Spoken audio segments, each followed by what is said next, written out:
নমস্কার দর্শক বন্ধুরা, নিউজ ভ্যানগার্ডের সংলাপ অনুষ্ঠানে আপনাদের স্বাগত। সংলাপ অনুষ্ঠানে আজকে যে বিষয়টা নিয়ে আমরা পর্যালোচনা করব সেই বিষয়টা হলো নাগরিক সংশোধনী বিল। ইতিমধ্যে আপনারা জেনেছেন, বিভিন্ন সোশ্যাল মিডিয়া বা টিভি বা পত্রপত্রিকা থেকে জেনেছেন, citizenship amendment bill CAB cab, যেটা নিয়ে আজকে ত্রিপুরা রাজ্য সহ গোটা উত্তর পূর্বাঞ্চল, আজকে আমরা ত্রিপুরা রাজ্য নিয়ে বেশি এটা আলোচনা করব, তারপরে যেহেতু রিলেটেড ত্রিপুরা রাজ্য উত্তর পূর্বাঞ্চলের একটা অংশ, উত্তর পূর্বাঞ্চলের অন্যান্য যে রাজ্যগুলি রয়েছে মেঘালয়, মণিপুর, মিজোরাম, এখানে কিন্তু এই সিটিজেনশিপ অ্যামেন্ডমেন্ট বিল নিয়ে কিন্তু গত কয়েকদিন ধরেই একটা বিশাল আন্দোলন সৃষ্টি হচ্ছে। এবং আমরা কিছু কিছু ক্ষেত্রে, মিজোরামের ক্ষেত্রে আমরা দেখেছি একটা সময় একটা স্লোগান উঠেছে, এখানে যারা এনজিওরা মানুষরা আন্দোলন করছে, তারা কিন্তু একটা সময় এই সিটিজেনশিপ অ্যামেন্ডমেন্ট বিলের প্রতিবাদ করতে গিয়ে কিন্তু চীনের সাথে মিশে যাওয়ার ইচ্ছা প্রকাশ করেছে, এরকম প্ল্যাকার্ড নিয়ে রাস্তায় দাঁড়িয়ে প্রতিবাদ করছেন। এটা খুব সিরিয়াস ব্যাপার, এটা খুব গুরুত্বপূর্ণ ব্যাপার আজকের দিনে নর্থ ইস্টে, যখন নর্থ ইস্টের উগ্রপন্থার সমস্যা, নর্থ ইস্টের যারা ট্রাইব পিপলস রয়েছেন তাদের জাতিসত্তা নিয়ে যখন প্রশ্ন উঠছে, তখন নতুন করে এই সিএবি সিটিজেনশিপ অ্যামেন্ডমেন্ট বিল কিন্তু একটা নতুন করে বিতর্ক চারা দিচ্ছে। ত্রিপুরা রাজ্য যদি দেখেন, ত্রিপুরা রাজ্যের ক্ষেত্রে আমরা দেখেছি গত 15-20 দিন ধরে একটা নতুন করে ত্রিপুরা রাজ্যে উপজাতি রাজনীতি ক্ষেত্রে, উপজাতিদের ক্ষেত্রে একটা নতুন করে মেরুকরণ কিন্তু হয়েছে। এবং যেটা নেতৃত্ব দিচ্ছেন আমাদের যিনি মহারাজা এখন যিনি আছেন, প্রদ্যুৎ কিশোর মাণিক্য বাহাদুর, ওনার নেতৃত্বে কিন্তু দল মত নির্বিশেষে এর ওপরে উঠে একটা প্ল্যাটফর্ম তৈরি করা হয়েছে। এবং এই প্ল্যাটফর্ম থেকে একটা বার্তা দেওয়ার চেষ্টা করা হচ্ছে রাজ্য তথা কেন্দ্রীয় সরকারকে, যেহেতু রাজ্য এবং কেন্দ্রে একই দলের সরকার রয়েছে, যে সিটিজেনশিপ অ্যামেন্ডমেন্ট বিল বাতিল করতে হবে এবং এটা লাগু করা যাবে না, এটাকে রাজ্যসভায় যাতে পাশ না করা হয় সেজন্য কিন্তু আন্দোলনের মাধ্যমে একটা চাপ সৃষ্টি করা হচ্ছে। এটা নিয়ে একটা নতুন বিতর্ক উস্কে গেছে। আজকে আমরা দেখেছি রাজ্যের যে প্রধান শাসক দল রয়েছেন বিজেপি থেকে একটা স্টেটমেন্ট করা হয়েছে যে সরাসরি প্রদ্যুৎ কিশোর বর্মনের দিকে আঙ্গুল তুলে বলা হচ্ছে যে উনি সাম্প্রদায়িক উত্তেজনা সৃষ্টি তৈরি করছেন বা প্রয়াস নিচ্ছেন। সুতরাং এই জায়গায় আমরা দেখেছি গতকাল খুমলুঙে একটা বিশাল জমায়েত হয়েছে, সেখানে আমরা বক্তব্য সোশ্যাল মিডিয়াতে, ইলেকট্রনিক মিডিয়াতে দেখেছি, আমরা সরাসরি দেখেছি যে কী ধরনের বক্তব্য রাখা হচ্ছে। এখানে একটা নতুন করে প্রশ্ন উঠছে যে সিটিজেনশিপ অ্যামেন্ডমেন্ট বিলের যে বিরোধিতার মধ্যে দিয়ে কি এ রাজ্যের মধ্যে একটা সাম্প্রদায়িক সমীকরণ কি সৃষ্টি করা হচ্ছে? নর্থ ইস্টে যে রাজ্যগুলি, বিভিন্ন রাজ্যগুলি রয়েছে, মণিপুর, তীব্র বিরোধিতা যারা নেমেছেন, মেঘালয়, তাদের এখানে কি একটা নতুন করে একটা বিভাজনের একটা সৃষ্টি এই আন্দোলনের মধ্যে দিয়ে সৃষ্টি করা হচ্ছে? আর একটা অপর দিক থেকে আলোচনা যেটা আসছে যে সিটিজেনশিপ অ্যামেন্ডমেন্ট বিল, আমরা আলোচনা যাওয়ার আগে একটু আলোকপাত যদি করি, এই বিলটা 2016 জুলাই মাসে, যেটা সিটিজেনশিপ অ্যাক্ট রয়েছে 1955, এটার মধ্যে অ্যামেন্ডমেন্ট আনা হয়। সিটিজেনশিপ অ্যামেন্ডমেন্ট বিল যেটা হয় 2016 জুলাই মাসের 16 তারিখে এটা আনা হয়, যেটার মধ্যে বলা হয় যে হিন্দু, শিখ, বুদ্ধিস্ট, জৈন, পার্সি বা খ্রিস্টান যারা আফগানিস্তান, বাংলাদেশ বা পাকিস্তানে রয়েছেন, তারা যদি 6 থেকে 11 বছর এই দেশে, ভারতবর্ষের মধ্যে যেখানেই যে রাজ্যেই থাকবেন, সেইখানেই কিন্তু তারা নাগরিকত্ব, ভারতীয় নাগরিকত্ব পাবেন।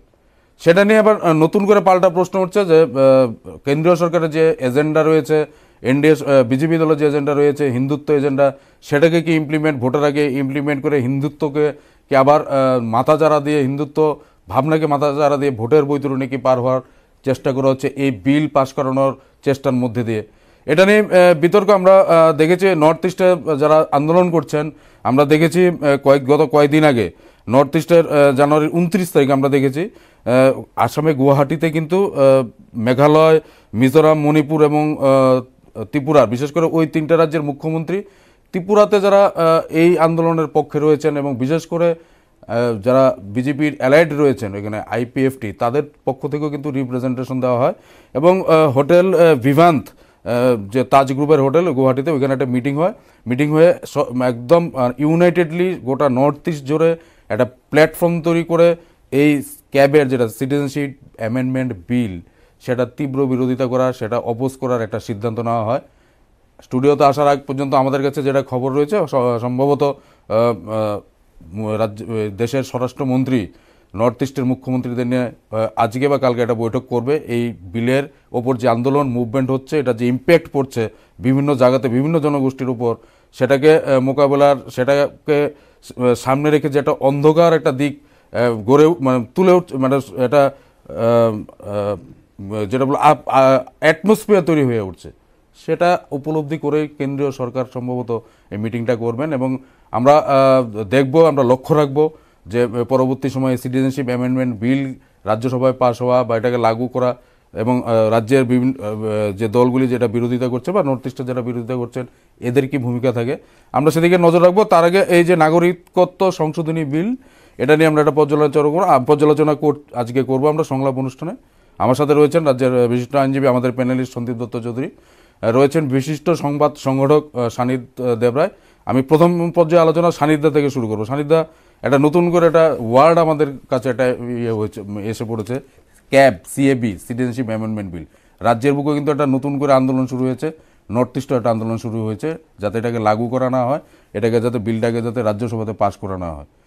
এই প্রেক্ষিতে দাঁড়িয়ে এই সিটিজেনশিপ অ্যামেন্ডমেন্ট বিল বা নাগরিকত্ব সংশোধনী বিল যেটা, এটা সম্পর্কে আপনার কি মতামত? আমার মতামত বলতে আমি প্রথমে একটা কথা পরিষ্কার করে নিচ্ছি, সেটা হচ্ছে যে কোনো ইস্যু নিয়েই ভারতবর্ষে বিতর্ক বেঁধে যায় এবং সেটা বহু দূর পর্যন্ত চলে যায়। বিশেষ করে নির্বাচনের আগে তো বহু বিতর্ক নিজে থেকেই জেগে ওঠে বা উস্কেও দেওয়া হয়।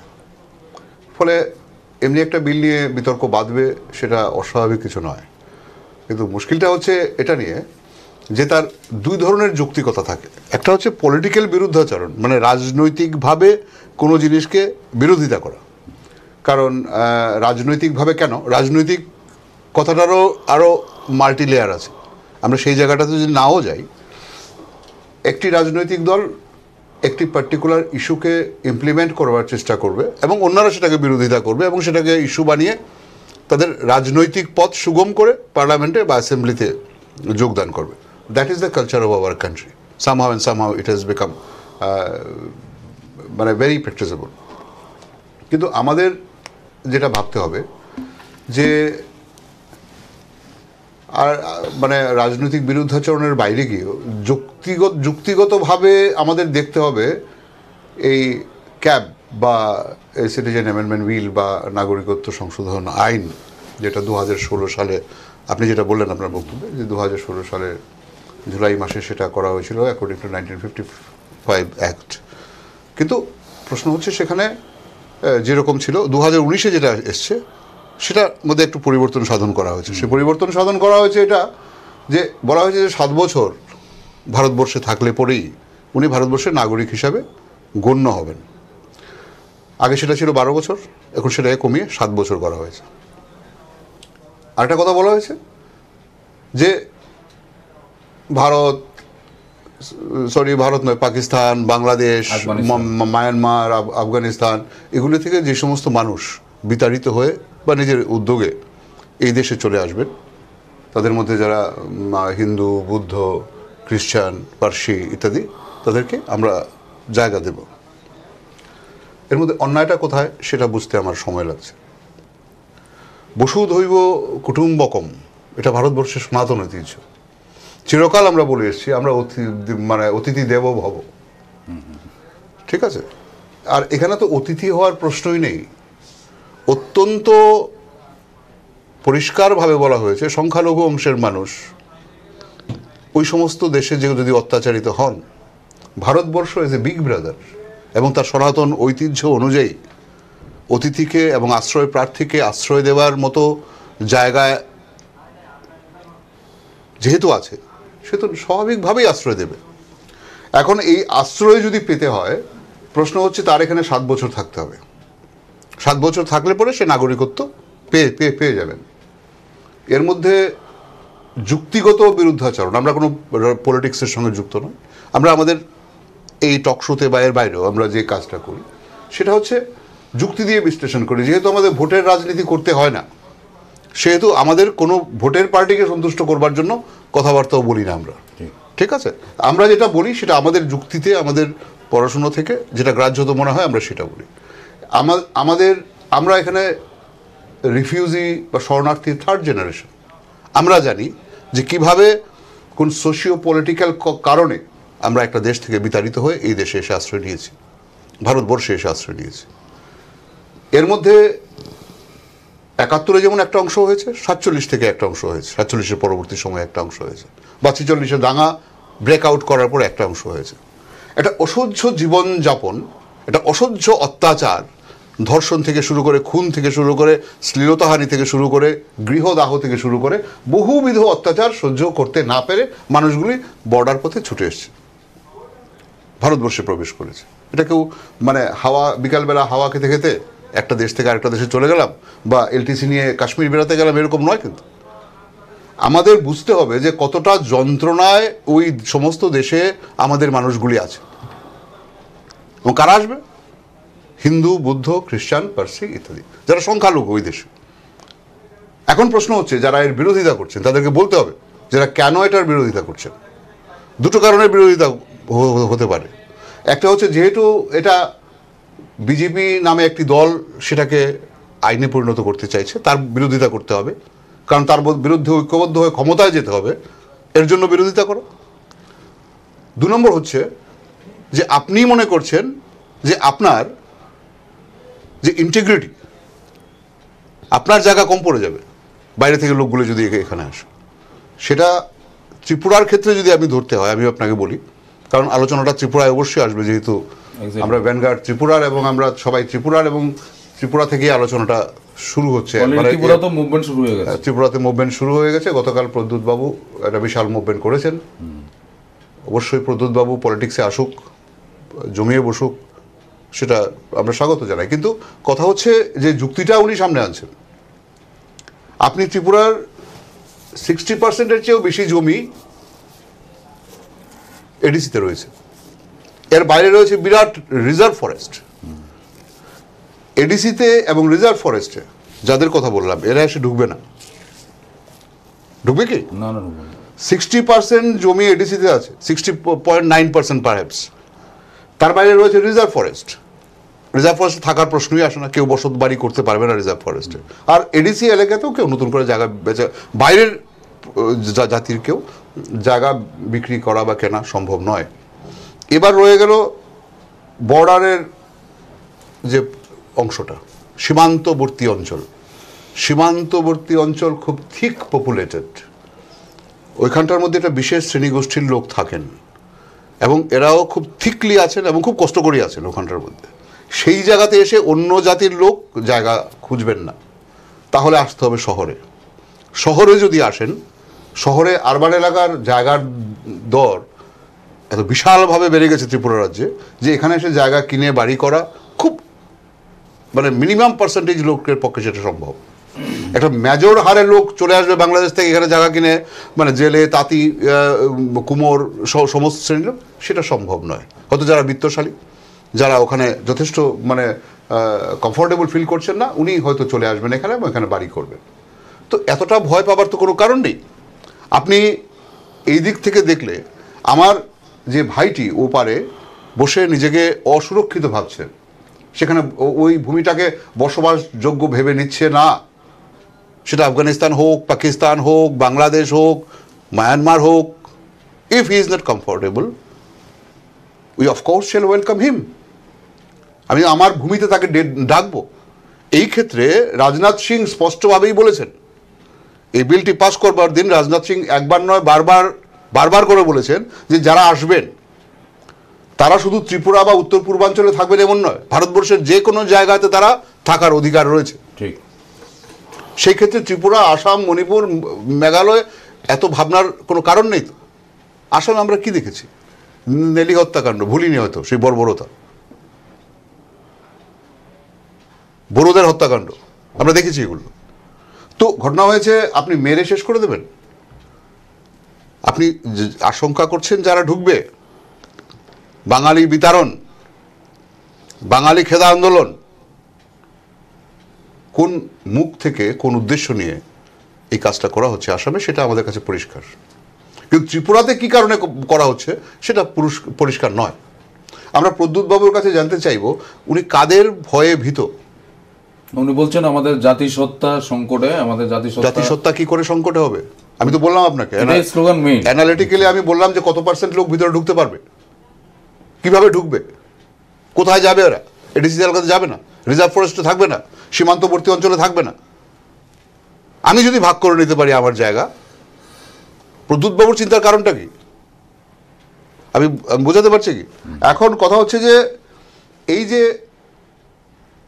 আইন, আমার মনে হয় ভারতবর্ষের মতো একটি বিগ ব্রাদার এই সাবকন্টিনেন্টে, চীন বাদ দিলে তার যে উপস্থিতি, সেখান থেকে তার ওয়েলকামিং যে সেই ডাকটা যে রেখেছে, যেটা রাজনাথ সিং বলেছে, সেটা প্রচণ্ড গ্রহণযোগ্য।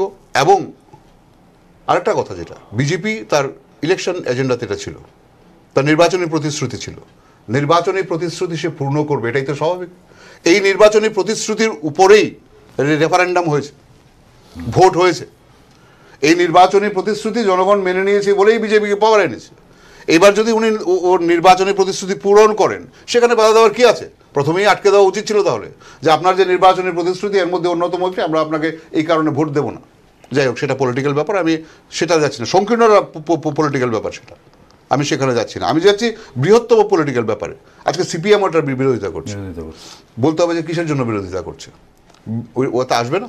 নৃপেনবাবুর নেতৃত্বে ৭১-এর পর, ৭১-এ যখন বাংলাদেশের এত বড় ঘটনাটা ঘটলো, যুদ্ধটা হলো পাকিস্তানের সঙ্গে, বহু মানুষ এখানে এসছে।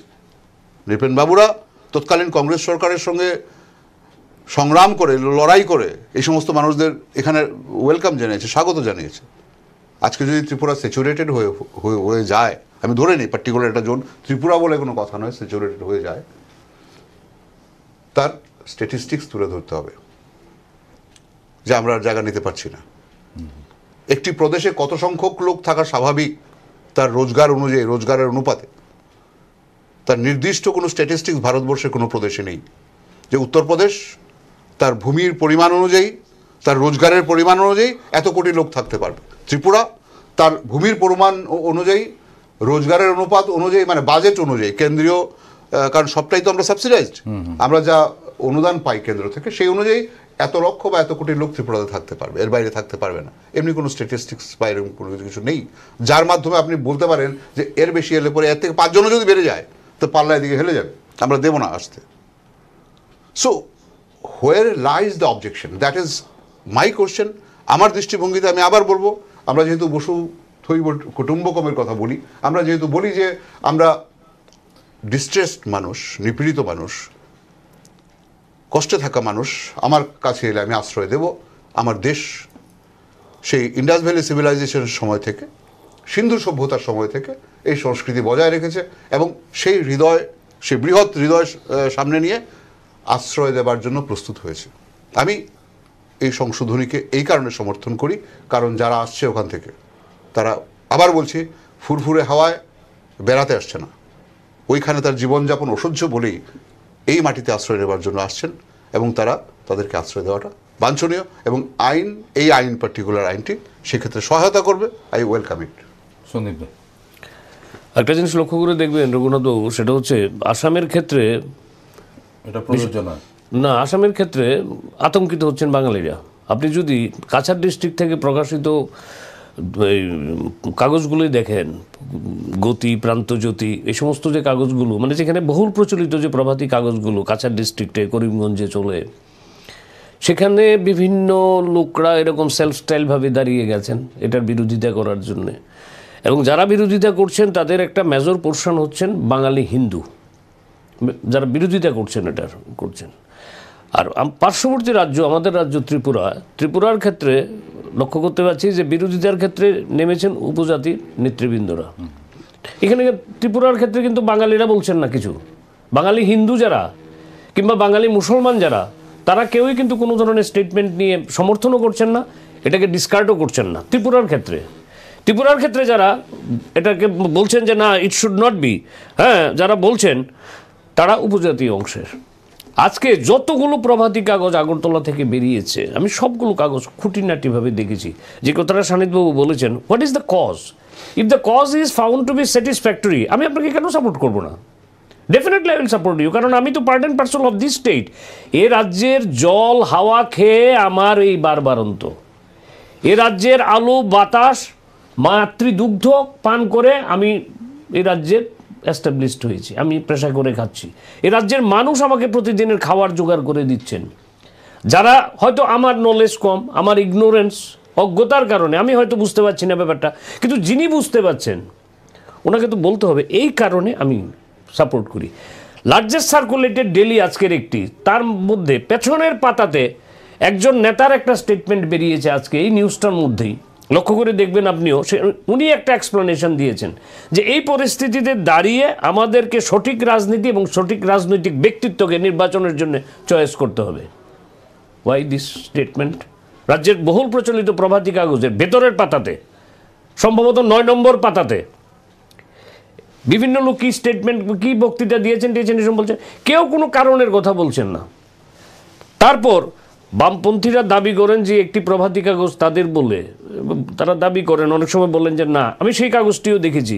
সেই কাগজের মধ্যে মাননীয় বামফ্রন্টের সম্পাদক গৌতম দাসের কালকে একটি প্রেস স্টেটমেন্ট, আমি একেবারে ইন বিটুইন দ্য লাইনস আমি পড়েছি। আমি ডানকে বলছি না, বামকে বলছি না, উপজাতি বলছি না, আমি কোথাও পেলাম না গৌতম দাস মানুষকে, রাজ্যের মানুষকে স্যাটিসফাই করেছেন, এই কারণে এটার বিরোধিতা করার দরকার, কিংবা এই কারণে এই পার্টটাকে বাদ দিয়ে দিন, we will support the citizenship act 1955 with some amendment. একদম কেন করবো না? আমরা আইনের ছাত্র। সান্নিধ্য দেবরায় রাজ্যের একজন বিদগ্ধ মানুষ, যদি জিনিসটার মধ্যে সারবত্তা না থেকে এটার মধ্যে যদি শুধু পলিটিক্স করার জন্য কোনো রাজনৈতিক দল, এটা ইউপিএই হোক কিংবা এনডিএই হোক করে, ডেফিনেটলি ইউ উইল প্রোটেস্ট। এ রাজ্যে অন্যতম প্রতিবাদের ভাষা তো আমরাও, সেই সিপিএম এর বিরুদ্ধে তো প্রতিবাদ করেছি। আজকে যদি এনডিও এরকম কিছু মনে হয় করেন, আমার হয়তো অজ্ঞতা থাকবে, আমার অজ্ঞতা থাকবে, আই ক্যানট ক্লেম, রঘুনাথ বাবু আপনিও ক্লেম করবেন না, সান্নিধ্য দেবরায়ও ক্লেম করবেন না, যা পৃথিবীর যত সাবজেক্ট আছে সমস্ত সাবজেক্টে I am the expert of the expert, nobody will claim. সম্ভাবনা এটা কারণ নেই। আজকে প্রদ্যুৎ বাবুর নেতৃত্বে কিছু লোক একসঙ্গে হয়েছেন, প্রদ্যুৎ বাবুর নেতৃত্বে যারাই হয়েছেন, আমার যেটা মনে হয়েছে ভাবাবেগকে নিয়ে সুশ্রুতি দেওয়া, ভাবাবেগ সুশ্রুতি দিয়ে আইন চলবে না, পার্লামেন্টে অ্যামেন্ডমেন্ট বিল চলবে না। পার্লামেন্টে অ্যামেন্ডমেন্ট বিল গণতন্ত্রের হিসাবে ভোটাধিকারের প্রাধান্যে, গণতন্ত্রের যেটা সিস্টেম, আপনি 31 ভোটটা হলে আপনি জয়যুক্ত, আপনি 29 হলে আপনি নেই। দিস ইজ দ্য সিস্টেম ডেমোক্রেসিতে। আপনি ভাবাবেগ দিয়ে আপনি কিছু করতে পারবেন না, or that you have to come with an alternative remedy. আজকে যারাই বিশেষ করে নর্থ ইস্টে, আপনি বিমানটার কথা বলেছেন, আমি সেন্টিনেল দেখেছি, at relevant time I was at Guwahati, ওখানে বহুল প্রচলিত পত্রিকা সেন্টিনেল। আমি সেন্টিনেলও সেদিন খুঁটিনাটি লাইন বাই লাইন, কারণ আমাদের আপনাদের ডাকে আসতে হয়, হয়তো আপনারা যখন জিজ্ঞেস করবেন উত্তর দিতে হবে, মানুষকে স্যাটিসফাই করতে হবে যে কী কারণে এটার বিরোধিতা। আমার যেটা মনে হয়েছে বিরোধিতাটা বোধহয় কিছু স্ব অভিমানকে উস্কে দেওয়া, অথবা পায়ের নিচে চলে যাওয়া মাটিটাকে আবার একটু শক্ত করা। নট অনলি দিস দাদা, আমি আগেই বলেছি যে আমাদের একটা বক্তব্য আছে, যেটা হচ্ছে আমরা পলিটিক্যালি কথা বলছি, একদম না, আমরা যেটা বলছি একটা যুক্তির জায়গা থেকে বলছি, আমাদের কোনো ভাবাবেগ কাজ করে, আমাদের র্যাশনালিটি এবং আমাদের কোনো ভোট দায় নেই, কে হারলো কে জিতলো সে নিয়ে আমাদের কোনো দায় নেই। আমরা লজিক্যালি আমরা আমি তো বলবো যে যারা বিরোধিতা করছেন, যে পলিটিক্যাল পার্টিগুলো বিরোধিতা করছেন, কারণ তাদের এখানের মধ্যে একটা পার্টিকুলার সেকশন অফ পিপল বাদ পড়ে যাচ্ছে, সেখানে হচ্ছে মূল আপত্তিটা।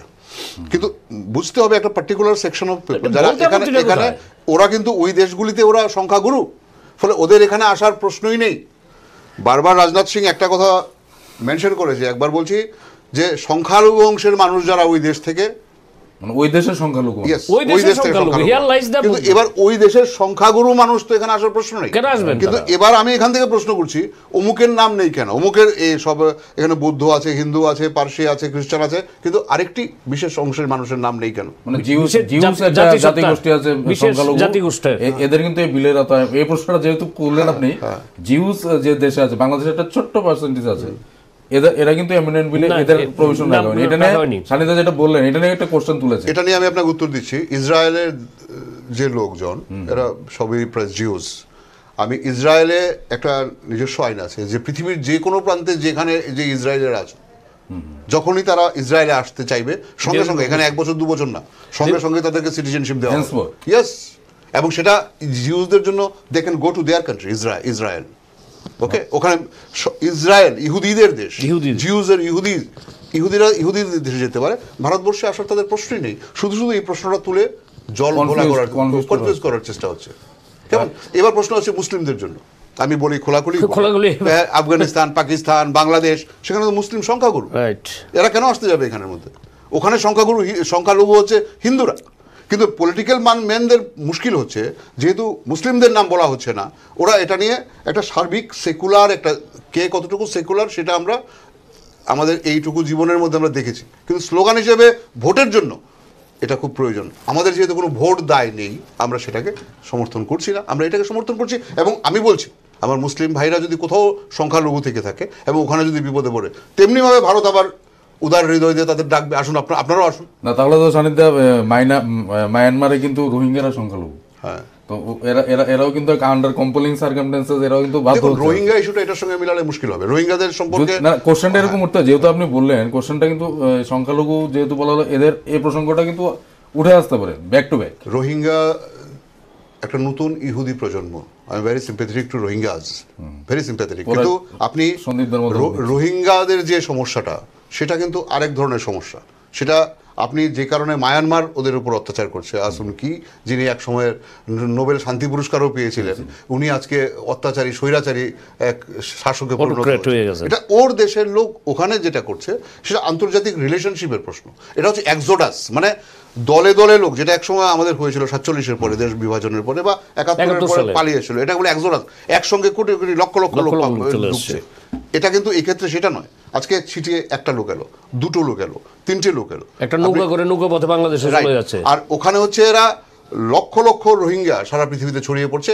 মায়ানমার ওদের বাসভূমি, সেখানে ওদের থাকতে দিচ্ছেন না। এই আসুন, ওখানে প্রেক্ষাপটটা ডিফারেন্ট। আপনি আরেকটা জিনিস লক্ষ্য করে, who was very popular leader there, and she was a patriotic leader, known as a patriotic and humanist leader, now turned to a totally autocrat, tyrant and autocrat. আপনি লক্ষ্য করে দেখুন, যারা রোহিঙ্গা হয়ে, যে প্রশ্নটা আপনি আনলেন, আমার দৃষ্টিভঙ্গিতে যেটা, সেটা হচ্ছে যারা এই মায়ানমার থেকে অত্যাচারিত হয়ে বাংলাদেশে ঢুকছেন,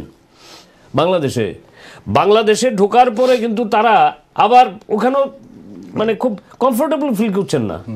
তারা তো বেসিক্যালি, যদি এত জাতিসত্তা নিয়ে কচকচানির কথাগুলি না বলাটাই উচিত, কারণ because it is a very sensitive issue, তাহলে তো বাংলাদেশে কমফোর্টেবল ফিল করবেন দেন দ্যাট অফ ইন্ডিয়া। রাইট। তাহলে বাংলাদেশে কেন ওরা কমফোর্টেবল ফিল করছেন না? তার মানে সংখ্যালঘু বা সংখ্যাগুরুর প্রশ্ন না, প্রশ্নটা হচ্ছে জাতিসত্তাকে টিকিয়ে রাখা, ডোমিনেন্সিটাকে টিকিয়ে রাখা। আমার আপনি লক্ষ্য করে দেখুন, মায়ানমারে তারা এফেক্টেড হচ্ছে, বাংলাদেশে তো ওরা খুব কমফোর্টেবল থাকার কথা। ইন্ডিয়ার থেকে তারা কেন আমতলী থানাতে আবার অ্যারেস্ট হওয়ার জন্য আসবে? আসার কোনো প্রয়োজন আছে? আমাদের আমতলী থানা তো ওদেরকে ডিটেইন করেছে, রেল স্টেশনে অ্যারেস্ট হচ্ছে। সুতরাং এই প্রেক্ষাপটের সঙ্গে আমাদের যেটা সিটিজেনশিপ অ্যামেন্ডমেন্ট বিল আসছে, আমি একটা জায়গাতে খুব আইনের ছাত্র হিসেবে আমি খুব পরিষ্কার, সেটা হচ্ছে if anybody can satisfy that the integrity of our country as well as আমাদের ভারতবর্ষের যে দ্বিজাতি তত্ত্বের ভিত্তিতে এত বছর আগে ক্রিপস মিশন এসে ভারতবর্ষটাকে টুকরো হয়ে গেল, তার ক্ষত থেকে আমরা অনেকটা পথ এগিয়ে 70 বছর চলে এসেছি।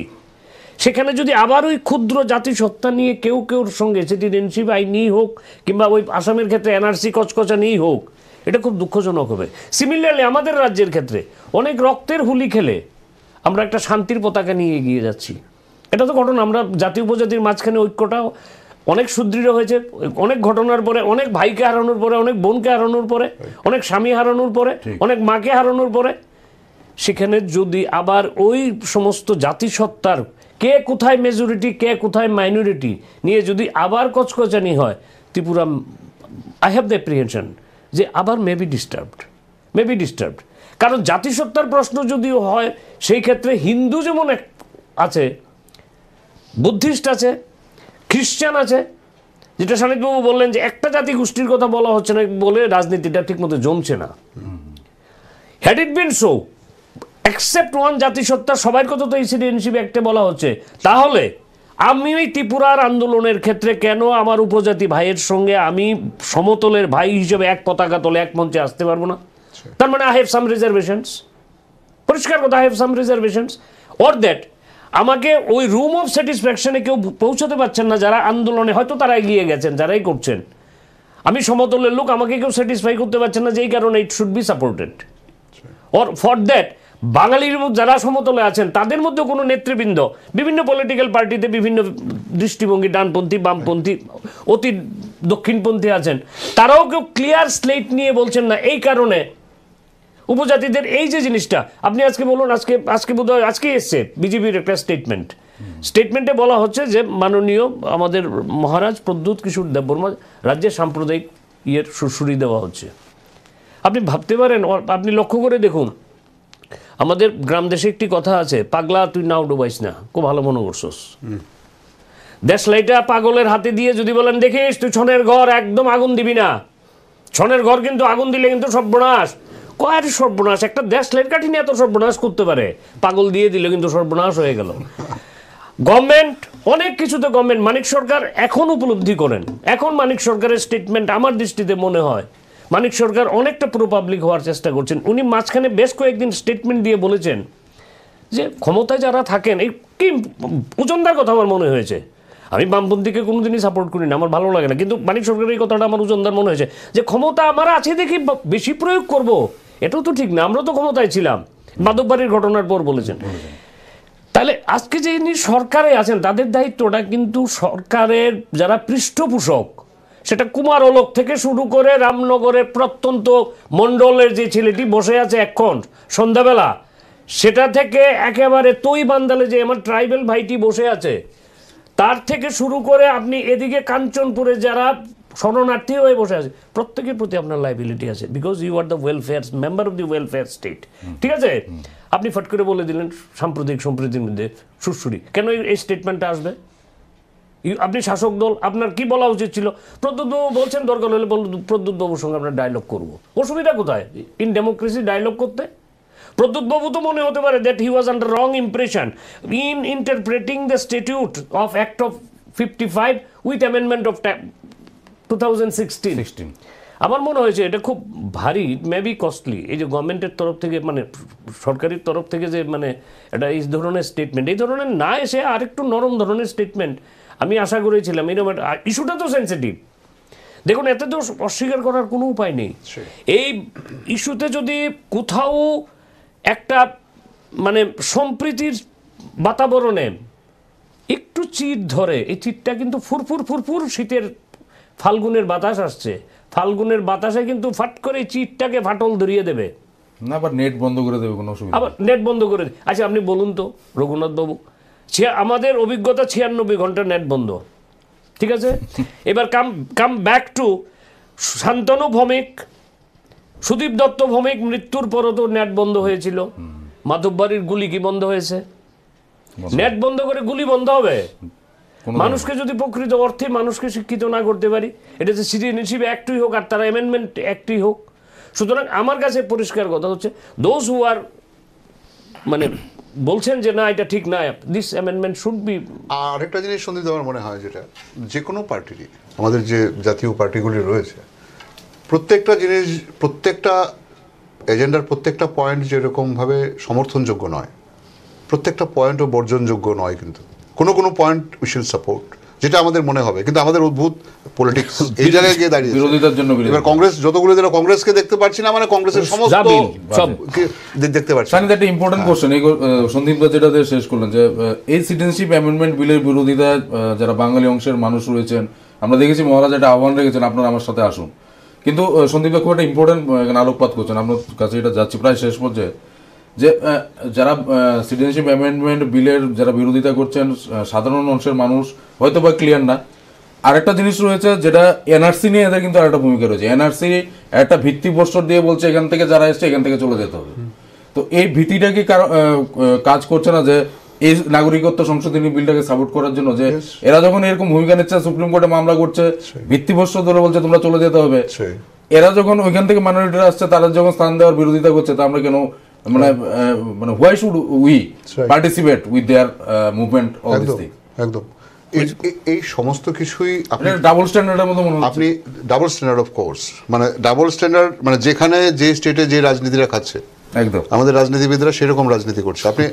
আপনি যেটা কেরালাতে বলছেন, ত্রিপুরা সেটা বলছেন না। ত্রিপুরা যেটা বলছেন সেটা আপনি দেখবেন পশ্চিমবাংলায় যে কথাগুলি বামপন্থীরা বলছে, ত্রিপুরায় যখন ক্ষমতায় ছিল সেই কথাগুলির বিরোধিতা করছে। বা কংগ্রেস হয়তো 4টে স্টেটে আছে, সেখানে যেরকম কথা বলছে, যেখানে ক্ষমতায় নেই কমপ্লিট উল্টো কথা বলছে। So the same with BJP also. আমরা মানে আমাদের দেশের এই ডাবল স্ট্যান্ডার্ড পলিটিক্সে আমরা অহরহ দেখতে পাই আর কি। মুশকিলটা হচ্ছে এটাকে কম্পাইল আমরা করতে পারি না। একটা আমার দেশের অর্ধেকের চেয়ে বেশি মানুষকে অশিক্ষিত করে রাখা হয়েছে, যদিও সিগনেচার ক্যাম্পেইন করে বা সিগনেচার কালেকশন করে কম্পাইল করে মানে সর্বশিক্ষিত দেখানো হয়, কিন্তু অশিক্ষিতর চেয়ে বেশি ভয়ঙ্কর হচ্ছে কুশিক্ষিত। এবং মুশকিল হচ্ছে এই সমস্ত কুশিক্ষিত মানুষরা পলিটিক্সটাকে ভিড় করে ফেলেছে। ফলে আমাদের যে বার্তাগুলি সমাজে আসছে, আপনি এত বড় একটা বিল নিয়ে আলোচনা শুধু সমাজের উঁচু স্তরের মানুষরা বুঝলেই হবে? জনসমর্থনের জন্য ওয়াইড রেঞ্জে ওয়ার্কশপ, সেমিনার এগুলোর প্রয়োজন নেই? মানুষকে বোঝাতে হবে না আজকে আমার আপনার ভাগ্য নিয়ে কথা হচ্ছে, ডিসিশন হচ্ছে, সেটা আমার বোঝার দরকার নেই? আপনি হয়তো আপনার পড়ার, আপনার জন্য অ্যাডভোকেট, সঞ্জীব একজন অ্যাডভোকেট, আমিও একটা জায়গাতে চাকরি করি, আমরা হয়তো সেটা বুঝে ফেলতে পারবো। কিন্তু খুব নিচু তলায় যে মানুষরা আছেন, যাদের প্রতিদিনের দুমুঠো খাবারের জন্য যাদের ভয়ানক সংগ্রাম করতে হয়, তাদের কাছে আপনার নিয়ে যেতে হবে এই বার্তা, ওর সম্মতি নিতে হবে, বোঝাতে হবে, then you will give the consent, the actual consent which is totally absent in a country like India. কেমন? ফলে এই সমস্ত আলোচনা আপনি মানে যতক্ষণ পর্যন্ত না আপনি এখান থেকে বাইরে আপনার মাইক নিয়ে যদি যান, মানুষরা কথা বলুন, যে মানে 100 জনের মধ্যে 90 জন এই অ্যামেন্ডমেন্ট বিল সম্পর্কে কিছুই জানেন না। ইভেন আমি আরও অন্য জায়গায় সরে গিয়ে বলছি, budget so important to your country or to your state, এত মানে জটিল এবং গভীর প্রয়োজনীয় একটি অর্থনৈতিক বিষয়, আপনি জিজ্ঞেস করে দেখুন কতটা লোক বাজেট ব্যাপারটা বুঝতে পারে? কিছুই বোঝানো হয়নি তো ভারতবর্ষীকে, প্রয়োজন তো নেই। অ্যাসেম্বলি বা পার্লামেন্টে যে কয়েকজন লোক বসে আছে এরা বুঝলেই হয়ে গেল। এবার ওদের মধ্যে কি ভাগাভাগি হচ্ছে, এদের মধ্যে কি হচ্ছে, সেটা তো সম্পূর্ণ অন্য ব্যাপার। কিন্তু আজকের যে ইস্যুতে আপনি যেটা নিয়ে আজকের যে টপিক, সেটা অনেক বেশি, আমার মনে হয় অনেক বেশি ওয়ার্কশপ করা উচিত, আরও বেশি মানুষের মতামত নেওয়া উচিত, আরও বেশি ইন্টালেকচুয়ালদেরও ইনভলভ হওয়া উচিত এর মধ্যে। আর যদি হয় তবেই আপনি সত্যিকার সিদ্ধান্তের দিকে যাবেন। এই পর্যন্ত আমরা যতটুকু বুঝি, আমাদের জ্ঞান যতটা অ্যালাউ করে আমাদের, সে থেকে আমার ওই স্লোগানটাই আমি বলবো, বসুধৈব কুটুম্বকম। আমাদের ভারত চিরকাল অ্যাজ এ বিগ ব্রাদার, যখনই মানুষ বিপদে পড়েছে, সংখ্যালঘু অংশের মানুষ, সেটা যে জাতিরই হোক না কেন, আজকে হয়তো একটা বিশেষ জাতির মানুষ এটা থেকে বাদ আছে, নামটা উচ্চারিত হয়নি কারণ এদের আলাদা দেশ রয়েছে এর জন্য, কিন্তু যখনই যেখানে সবাইকে আশ্রয় দিয়েছে। এই কারণেই তো ভারত দেবে আর নেবে, মিলিবে মেলাবে, যাবে না ফিরে, এই ভারতের মহামানবের সাগর তীরে। একদম সন্দীপদা, আমাদের যে মুভমেন্টটা, আমাদের রাজ্যের যে মুভমেন্টটা নিয়ে একদম শেষ পর্যায়ে আলোচনা, পার্টিকুলার একটা জাতিগোষ্ঠীর লোককে বোঝানোর চেষ্টা করানো হচ্ছে একটা বিভিন্ন প্ল্যাটফর্ম থেকে, যদিও বলছে ও রাজনৈতিক প্ল্যাটফর্ম, কিন্তু এখানে যারা যারা যে ফেসগুলি আছে, ফেসগুলি সবগুলি রাজনৈতিক ফেস। এই যে অ্যামেন্ডমেন্ট বিল হলে আমাদের জাতিসত্তা একদম সংকটে পড়ে যাবে, এমনিতেই আমাদের বাংলাদেশি মাইগ্রেন্ট বা রিফিউজিরা এসে আমাদের জাতিসত্তা একদম ইয়ে করেছে। আমরা ওদের মহারাজার আমল থেকে, যে মহারাজা বলছিলেন কালকে, আমার বাবা এদের শেল্টার দিয়েছিলেন, এটা নিয়ে আবার নতুন করে চাকলার রসুনাবাদ নিয়ে আর একটা নতুন করে বিতর্ক তৈরি হচ্ছে। এই বিষয়গুলি যেটা সানিদা একটা ইম্পর্টেন্ট কথা বলেছেন, যে পলিটিক্যাল পার্টিগুলি ট্রাইবাল বেসড হোক বা অন্য পলিটিক্যাল পার্টিগুলি হোক, তাদের সমর্থক, দলীয় কর্মীদের বা জনগণের কাছে সেন্সিটিভ, আপনি বলেছেন খুব সেন্সিটিভ ইস্যু, আর একটু সেন্সিটিভ হওয়া কি উচিত না? আপনি যারা আন্দোলন করছেন অরাজনৈতিক প্ল্যাটফর্ম বলে, তাদের কর্মী সমর্থক যারা আছেন, তাদেরকে যদি ভ্যানগার্ড থেকে বাইক নিয়ে ক্যামেরাতে ধরেন, 3টে প্রশ্ন যদি করেন, 3টে প্রশ্নই দেখবেন আন্ডার মিস্টেক অফ ফ্যাক্ট ভুল উত্তর আসবে। যে আচ্ছা আপনি বলুন তো বাংলাদেশে মুসলমান থাকে কিনা, বলবে হ্যাঁ। বলুন তো পাকিস্তানে মুসলমান থাকে কিনা, বলবে হ্যাঁ। আপনি বলুন তো ভারতে মুসলমান থাকে কিনা, বলবে হ্যাঁ। এবার বলুন তো ওই দুটো কান্ট্রি থেকে ভারতবর্ষের মুসলমানের সংখ্যা বেশি না কম? It is the record. পাকিস্তানে যত লোক, Pakistan is a Muslim country বলে সারা পৃথিবীতে অনেক কিছু বলে, সমস্ত মুসলমান উগ্রবাদ উগ্রপন্থার প্রশ্রয় দেন না। বহু মুসলমান মেজরিটি অংশের লোকই পছন্দ করেন না, দেখেও এই জাতিটা এখনো টিকে আছে, তাতে কোনো সন্দেহের অবকাশ নেই। বিচ্যুতি হিন্দুর মধ্যেও লোক আছে। আমাদের হিন্দুরা গাঁজা যখন নিয়ে ব্ল্যাক করে, ফেরি করে, ফেন্সিডিল ফেরি করে, এটি এক ধরনের উগ্রবাদকে প্রশ্রয় দেওয়া না, সমাজের বিচ্যুতিকে প্রশ্রয় দেওয়া না? সেক্ষেত্রে কি জাতপাত আসে? এখন মুসলমান করলেই জাতপাত আসবে? পাকিস্তান থেকে ভারতবর্ষের মুসলমানের সংখ্যা বেশি। হ্যাঁ, ডু ইউ নো ইট? পাকিস্তানে যত মুসলমান বাস করেন, it is a Muslim country, তার থেকে ভারতবর্ষের মুসলমান বেশি থাকেন। কিন্তু এটা ধরা পড়ে না কেন? সরকারি স্ট্যাটিস্টিক্সই শুধু ফাইলবন্দি, because of the fact that ভারতবর্ষের মধ্যে দ্বিচারিতার যে জাতপাতের নিয়ে যে এই জিনিসটা নিয়ে, এটা দীর্ঘদিন সময় আমাদের মধ্যে চলে এসছে। আমার পাশের বাড়ির যে লোকটি আছে মুসলমান, তার সঙ্গে তার ইয়েতে যেমন আমায় যাই, সে আমার দুর্গা উৎসব অ্যাটেন্ড করে, তাই না? এরকম বহু জায়গায়, কলকাতাতেই আপনি আপনি জানেন এক বিখ্যাত মন্ত্রী মুসলিম, বিশাল বড় দুর্গা উৎসব কমিটি করেন, পূজা করেন উনি। তো সুতরাং যারা এগুলি করছেন কর্মী সমর্থক, আপনার বোধহয় মনে আছে জুলাই মাসের 17 সালের জুলাই মাসে একেবারে বৃষ্টি স্নাত দিনে, একদিন বৃষ্টি স্নাত দিনে আমার উপজাতি ভাই বোনরা অশ্রু সজল নয়নে বলছিল জিততে গেছি, জিততে গেছি, কি তিপ্রাল্যান্ড পাইয়া গেছি, তিপ্রাল্যান্ড পাইয়া গেছি, বলেন নাই তারা? ঘটনা কি, গভর্নর একটা অ্যাপিল রেখেছেন যে আপনারা দয়া করে উইথড্র করুন। দে আর গিভেন দ্যাট আন্ডারস্ট্যান্ডিং, যেটা সানিদবাবু বলছেন যে এটা এত সেন্সিটিভ ইস্যু, এটা নিয়ে সমস্ত অংশের মানুষকে দিয়ে, যাদের জন্য centering around this law, they should understand how whether I will be affected or not. আমি আপনি এখানে বসে স্টুডিওতে বাতানুকূল ঘরে বসে কথা বললে হবে? যাদের জন্য এফেক্ট হতে পারে দে শুড নো, এবং তাদেরকে বোঝানোর ক্ষেত্রে সরকার বিরোধী সবের প্রয়োজন, সমাজের সমস্ত অংশের মানুষের প্রয়োজন। ওই যে বললাম উপজাতি ভাই বোনরা অশ্রু সজল নয়নে বলছেন ত্রিপুরা ল্যান্ড পেয়ে গেছি, ত্রিপুরা ল্যান্ড হয়ে গেছে, নেতারাও বলেছেন হয়ে গেছে, হয়ে গেছে, বলেননি সেদিন? অস্বীকার করতে পারবেন? একদম মিডিয়াতে দেখাচ্ছে ওরা কাঁদছে। But we want seeing the media, আমরা বুঝতে পেরেছি যে governor only made N appeal যে আপনারা দয়া করে উঠুন। রাজ্য সরকার বলেছে 144 ধারা জারি হয়েছে, মাননীয় স্বরাষ্ট্র তৎকালীন মন্ত্রী মানিক সরকারের তরফ থেকে বলা হয়েছে পুলিশের বিশাল বাহিনী গিয়ে যে আপনারা চম্পকনগর থেকে সরুন, 144 ধারা জারি আছে, you will be arrested, otherwise ousted করে দেওয়া হবে। কিন্তু তারা কি স্যাটিসফ্যাকশনে সেদিন উঠে গেছিলেন একটাই স্যাটিসফ্যাকশনে যে ত্রিপুরা ল্যান্ড হয়েছে। সেটাই বলতে চাইছি সন্দীপ, যে বলে কি দায়িত্ব জ্ঞানীর মতো রাজনীতি করাটা, বলে কি কোন রাজনৈতিক দল, ওই যে কথাটা সানিদবাবু বলছিলেন, ত্রিপুরাতে বসে বক্তৃতা দেওয়ার সময় বলা হয় বিজেপি সাম্প্রদায়িক দল। কেরালাতে যখন মুসলিম লীগের সঙ্গে সরকার করেন তখন বামপন্থীরা, তখন তারা সাম্প্রদায়িক থাকেন না নাকি? কেরালাতে মুসলিম লীগ যখন গভর্নমেন্টের পার্ট অ্যান্ড পার্সেল হয়, এলডিএফ এর, লেফট অ্যান্ড ডেমোক্রেটিক ফ্রন্টের, তখন সাম্প্রদায়িক হয় না। ত্রিপুরাতে এসে বক্তৃতা দিতে গেলে তখন বিজেপি সাম্প্রদায়িক হয়ে যায়। তো ওই যে যেখানে যার মতো সুবিধা, আমি সরকারে থাকলে একরকম, আমি সরকারে না থাকলে একরকম। এই যে বিজেপি আইপিএফটি সরকার আছে, কালকে চলে যাক সরকারটা, রাহুল গান্ধীর নেতৃত্বে কিংবা যার নেতৃত্বে যদি অল্টারনেটিভ গভর্নমেন্ট দিল্লিতে আসে, তারাই যদি অ্যামেন্ডমেন্ট বিলটা পার্লামেন্টে প্লেস করে, বিজেপি একদম উড়িয়ে ফেলে দেবে। আর মোদি ভাইয়ের যে বক্তৃতার কাটিং একদম কে হাকি না বল দো দেশবাসী, একদম সিটিজেনশিপ 12টা বাজে ছেড়ে দিব। তো দিস ইজ আওয়ার ক্যারেক্টার। তো দ্যাট, তবে আগুন নিয়ে খেলা তো উচিত না। একটা দেশ লাইট কাটে হাতে নিয়ে ওই পাগলেরকে বলা উচিত না দেখিস দেখিস দেখিস ছনের ঘর আগুন যেন না লাগে। তো সেই ক্ষেত্রে সমাজের সমস্ত অংশের, সানিদবাবুর যে কথাটা তার সঙ্গে আমি একদম উইথ দ্য সেম রেজলিউশন, সমাজের সমস্ত অংশের মানুষ, কারণ যে একেবারে প্রান্তিক লোকটি দাঁড়িয়ে আছেন, the man who will be affected by this or amendment, who may not be affected, we do not know, amendment bill has not yet been accepted, ultimately সরকারও সংশোধন আনতে পারে। there are so many ifs and buts, north ইস্টে plus লোকসভার সামনে, parliament শুরু হয়েছে আজ থেকে, লোকসভার সামনে সরকারও হয়তো নিজে থেকে অ্যামেন্ডমেন্ট আনতে পারেন, অর্ধেক সরকারটাকে সিলেক্ট কমিটিতে পাঠিয়ে দিতে পারেন, সমস্ত কিছুতে জল ঢলে গেল যে আগামী সরকার এসে করো বাবা। আমরা যদি সরকারের কাছে তো রিপোর্ট আছে, তারা আসবে কি না আসবে, তারা যদি মনে করে যে ঠিক আছে আমি বলটাকে আর একটু ঠেলে দিয়ে গেলাম, তাহলে তো হয়েই গেল। সুতরাং উই শুড বি কশাস। একদম। দর্শক বন্ধুরা, আমাদের আজকের যে আলোচনাটা ছিল নাগরিকত্ব সংশোধনী বিল, যেটা একটা পর্যালোচনা আমাদের প্যানেলিস্টরা করলেন, যেটা সিটিজেনশিপ অ্যামেন্ডমেন্ট বিল, যেটা নিয়ে বিতর্ক চলছে আমাদের রাজ্যে, একটা বিশাল বিতর্ক চলছে।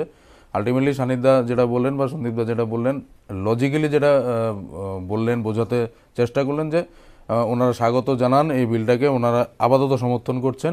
যারা বিরোধিতা করছেন, কেন বিরোধিতা করছেন সে তার পক্ষে তার সপক্ষে কিন্তু কোনো যুক্তি দিতে পারছেন না, বিরোধিতার জন্য বিরোধিতা করছেন। সুতরাং এবং যারা এই বিরোধিতা করে রাজনীতি করছেন, সাধারণ মানুষকে নিয়ে পলিটিক্স করছেন, এটাকে এই বিলটাকে সামনে রেখে বিলের পেছনে একটা রাজনীতি করার চেষ্টা করছেন। খুব সন্দীপদাও বলেছেন, সানিদদাও বলেছেন, খুব সেন্সিটিভ ম্যাটার। একটা এই রাজ্যের সম্প্রীতি, জাতি উপজাতি মৈত্রী সম্প্রীতির একটা খুব সেন্সিটিভ ব্যাপার রয়েছে। একটা এই জিনিসটা খুব সেন্সিটিভ ওয়েতে ট্যাকেল করা, এবং রাজনীতির জন্যই করা। রাজনীতিটা এমন কোনো রাজনীতি যাতে না হয় যেটাতে এই রাজ্যের শান্তি সম্প্রীতি ঐক্য যে সুদৃঢ় ভিত্তি রয়েছে সেই ভিত্তিটা ভেঙে যায়, তাহলে কিন্তু এই রাজ্যের আপামর জনগণ যারা যে রাজনীতিবিদরা আজকে এটার মধ্যে হাওয়া দেওয়ার চেষ্টা করছেন তাদের কিন্তু ক্ষমা করবেন না। সুতরাং সবাই ধৈর্য সহকারে লক্ষ্য রাখতে হবে, পরিস্থিতির উপর নজর রাখতে হবে। আমরাও লক্ষ্য রাখবো, দেখব সিটিজেনশিপ অ্যামেন্ডমেন্ট বিল কেন্দ্রীয় সরকার এটা নিয়ে কী করেন। এবং এটা নিয়ে যাতে কোনো ভেদাভেদের রাজনীতি না হয়, সব রাজনৈতিক দলের কাছে আমাদের সংলাপ পরিবারের পক্ষ থেকে আবেদন থাকবে, নিবেদন থাকবে। আর দেখতে থাকুন সংলাপ, যে সংলাপ ভাবায়, যে ভাবনা পথ দেখায়। সবাই ভালো থাকুন, সুস্থ থাকুন, শুভরাত্রি।